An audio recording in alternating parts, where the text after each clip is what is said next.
Hello everyone. कैसे हैं आप लोग। आप सभी का स्वागत है हमारे सेशन के अंदर। एक बहुत इंपॉर्टेंट जानकारी है जो आप लोगों के साथ शेयर करनी है। बहुत सारे बच्चों के कमेंट्स आ रहे थे और एक मैंने पुराना वीडियो डाला था जो आपके फ्री कंप्यूटर कोर्स से रिलेटेड था, जिसमें गवर्नमेंट के द्वारा RSCIT, RSCFA या फिर RSCSEP ये कोर्स करवाए जाते हैं। तो बच्चों के जो पुराने मतलब वीडियोस देख रहे थे उनके ऊपर काफी सारे कमेंट्स आ रहे थे। तो अभी ये जो स्कीम है ये फिर से शुरू हुई है और ये गवर्नमेंट की तरफ से बिल्कुल निशुल्क है। और किसके लिए है? तो ये जो आपका योजना है ये महिलाओं और सिर्फ बालिकाओं के लिए है, लड़कों के लिए नहीं है। हाँ, लड़के देख सकते हैं, अगर आपके घर में कोई आपकी बहन है या फिर कोई भी आपके आसपास में जिसको करना है ये कोर्स, तो वो इसके लिए देख सकते हैं और उनको गाइड कर सकते हैं। ठीक है, तो हम इसके बारे में जान लेते हैं कि ये जो आपका कोर्स है इसके अंदर क्या कुछ रहेगा और इसकी लास्ट डेट कब है, क्योंकि ये काफी दिनों पहले ही शुरू हो गए थे फॉर्म फिलअप करना, बट अभी तक बच्चों के बहुत सारे डाउट्स एंड क्वेरीज हैं, तो उन्हीं को लेकर ही मैं ये वीडियो बना रही हूँ कि इसकी लास्ट डेट कब है और क्या क्या योग्यता है, कौन इसको भर सकता है, यानी कि कौन सी एज वाले इसको फिलअप कर सकते हैं। ठीक है, तो सारी जानकारी हम जानेंगे इस वीडियो के अंदर। अगर आप भी जानना चाहते हैं तो वीडियो के लास्ट तक बने रहिएगा और ये काफी ज्यादा इंफॉर्मेटिव रहेगा आप लोगों के लिए।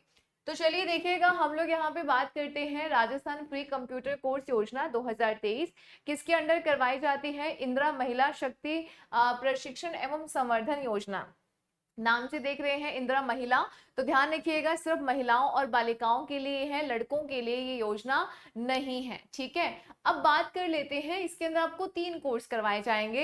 एक का नाम है RSCIT, ये आपका सर्टिफिकेट है information technology, Rajasthan state certificate of information technology IT sector, यानी कि आपको इसके अंदर कंप्यूटर का नॉलेज दिया जाएगा, बेसिक जो कंप्यूटर का नॉलेज होता है जिसके अंदर आपको MS वर्ड, माइक्रोसॉफ्ट, ये MS आपका जो पावर पॉइंट वगैरह है, बहुत सारी चीजें जो कंप्यूटर से रिलेटेड होती हैं वो इसके अंदर आपको सिखाई जाएंगी।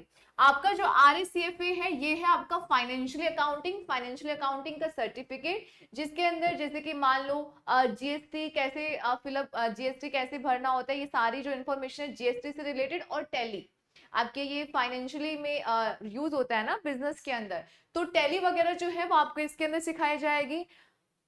अगर हम बाहर से इन कोर्सेज को करते हैं तो आपको काफी अच्छी खासी फीस देनी पड़ती है, तो इसलिए महिलाओं और बालिकाओं के लिए बिल्कुल फ्री है। तो अगर आप टैली या फिर आप GST के बारे में जानना चाहते हैं, कोई कोर्स करना चाहते हैं, तो ये है गवर्नमेंट की तरफ से बिल्कुल फ्री। ठीक है, और एक है आपका RSCSEP, ये आपका सर्टिफिकेट मिलेगा स्पोकन इंग्लिश पर्सनैलिटी डेवलपमेंट का, यानी कि यहाँ पे स्पोकन इंग्लिश सिखाई जाएगी, और ये तीनों कोर्सेज जो है ये महिलाओं और बालिकाओं के लिए बिल्कुल फ्री हैं। तो जान लेते हैं आयु सीमा क्या क्या रहने वाली है। यहाँ पे अगर आप 16 से लेकर 40 वर्ष, 16 से 40 साल के बीच में अगर आपकी एज है तो आप इसके लिए एलिजिबल हो जाते हैं। यहाँ पे भी सेम एज इट इज ऐसा ही है, परंतु ध्यान रखिएगा अगर आपको स्पोकन इंग्लिश का कोर्स करना है तो आपकी एज की जो रिक्वायरमेंट है वो है 16 से 45 साल, यानी कि अगर 45 साल तक की भी एज है तो भी आप यहाँ पे फिलअप कर सकते हैं। अभी कैसे काउंट होगा 1 जनवरी 2023 को लेकर। ठीक है, योग्यता की बात करते हैं कि योग्यता क्या क्या रहनी चाहिए। तो RSCIT के लिए मिनिमम 10th पास होना चाहिए, अगर आप 10वीं पास हैं तो आप यहाँ पे इसके लिए फॉर्म भर सकते हैं। इसके लिए चाहिए आपको 12वीं पास, और यहाँ पे भी आपको चाहिए 12वीं पास। अगर आप यहाँ पे ये क्वालिफिकेशन रखते हैं तो आप इसके लिए फॉर्म भर सकते हैं। अब देखो जिनके पास इससे अपर डिग्रीज है ना, जैसे कि अगर किसी ने ग्रेजुएशन किया हुआ है, पोस्ट ग्रेजुएशन किया हुआ है, या और भी कोई डिग्री है, देन आप लोगों को यहाँ पे वरीयता दी जाएगी। जिसके पास जितनी हायर डिग्री होगी उसको उतनी ही यहाँ पे वरीयता दी जाएगी। तो इसीलिए जब आपसे आवश्यक दस्तावेज पूछे जाएं या जब भी आप फॉर्म फिलअप कर रहे हैं तो आपके पास जो भी डिग्रीज हैं उनके बारे में आपको वहां पर बताना है। ठीक है, आवश्यक दस्तावेज की बात करेंगे तो यहाँ पे 10 पास है तो मिनिमम आपको 10वीं की क्लास की जो मार्कशीट है वो चाहिएगी। अगर आप इसके लिए कर रहे हैं तो 12th की मार्कशीट, और साथ ही में जैसे कि आपके पास अगर कोई सर्टिफिकेट है, आप किसी कैटेगरी से बिलोंग करते हैं, जैसे ओबीसी है या ईडब्ल्यूएस है, तो आपके पास उसका सर्टिफिकेट आपको यहाँ पे लगाना होगा। साथ ही में यहाँ पे उन महिलाओं को वरीयता दी जाएगी जो तलाकशुदा है, विधवा है या हिंसा से पीड़ित है, उनको यहाँ पे वरीयता दी जाएगी, यानी कि उनको प्रायोरिटी पहले दी जाएगी। उसके अलावा यहाँ पे दस्तावेज हो गए हैं। और यहाँ से अगर बात करें कि फॉर्म भरने की अंतिम तिथि, क्योंकि बच्चों के मैसेज आ रहे हैं, अभी भी आप लोगों के पास टाइम है। 26 अगस्त 2023 जो है वो इसकी लास्ट डेट है। अगर आपने अभी तक भी फॉर्म नहीं भरा है तो जल्दी से जाके भरें। खुद से ट्राई करोगे तो मे बी गलत हो जाएगा, क्योंकि ये फ्री योजना है। अगर आपकी छोटी सी भी गलती हुई तो आपका फॉर्म रिजेक्ट हो जाएगा। कोशिश करें कि ई मित्रा के पास जाकर ही आप अपना फॉर्म भरें। आरकेसीएल यानी कि जो राजस्थान नॉलेज कॉर्पोरेशन लिमिटेड है, उसके अंडर ये पूरा आपका ये प्रोसीजर रहेगा। उसके अंडर जाकर आप इस फॉर्म को फिलअप कर सकते हैं। अगर आप खुद से सही भर लेते हैं कोई दिक्कत नहीं है।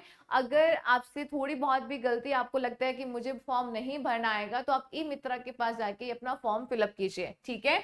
और यहाँ पे वरीयता दी जाएगी, जिसके पास हायर डिग्री होगी उसको पहले वरीयता दी जाएगी। और महिलाओं की मैं अगर बात करूं, महिलाओं और बालिकाओं के लिए ही है स्पेशली, तो जो तलाकशुदा है, विधवा है, हिंसा से पीड़ित है या इस तरीके की महिलाओं को यहाँ पे प्रायोरिटी पहले दी जाएगी। बहुत ही अच्छे कोर्सेज हैं और महिलाओं और बालिकाओं के लिए स्पेशली हैं। तो प्लीज आप फालतू के अगर बाहर पैसे नहीं लगाओ, यहीं से कर लो, क्योंकि सिखाएंगे आपको वही सब कुछ। अगर आपने सीखना है अच्छे से तो आप यहीं से सीख सकते हैं।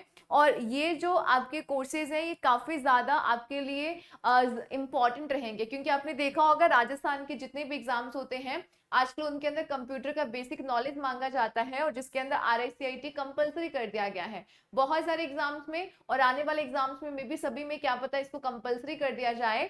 तो अगर आपने नहीं किया है अभी तक कोर्स, तो आप यहाँ पे अप्लाई कर सकते हैं। और साथ ही में ना आपसे पर्टिकुलर पूछा जाएगा कि आप कौन से सेंटर में करना चाहते हैं। तो आपके घर के नजदीक का जो सेंटर होगा, जो कंप्यूटर सेंटर है, अगर वो वहां पे लिस्टेड है तो आप उसको फिलअप कर दीजिएगा। तो चांसेस रहेंगे कि आपका जो सेंटर है वो आपको आपके नजदीक का ही मिल जाएगा। तो ये थोड़ा सा ध्यान रखिएगा, इसको थोड़ा प्रायोरिटी बेसिस पे रखिएगा। आपके नजदीक का जो सेंटर है वो आप फिलअप कीजिएगा। इससे रिलेटेड कोई भी क्वेरी है तो आप मुझसे कमेंट सेक्शन में पूछ सकते हैं। और जानकारी कैसी लगी कमेंट करके जरूर बताइएगा। दोस्तों के साथ शेयर जरूर करें जिन्हें ये कोर्स करना है। और साथ ही में आप अपनी जो भी बहनें हैं या कोई भी जिनकी एज पर्टिकुलर इस दायरे में आती है और जो इंटरेस्टेड है वो भी जरूर करें, उनके साथ आप इसे साझा करें। और चैनल को सब्सक्राइब कर लीजिएगा। और ऐसे ही अनदर मोर इन्फॉर्मेटिव वीडियोस के लिए मिलते हैं नेक्स्ट सेशन में। Take care.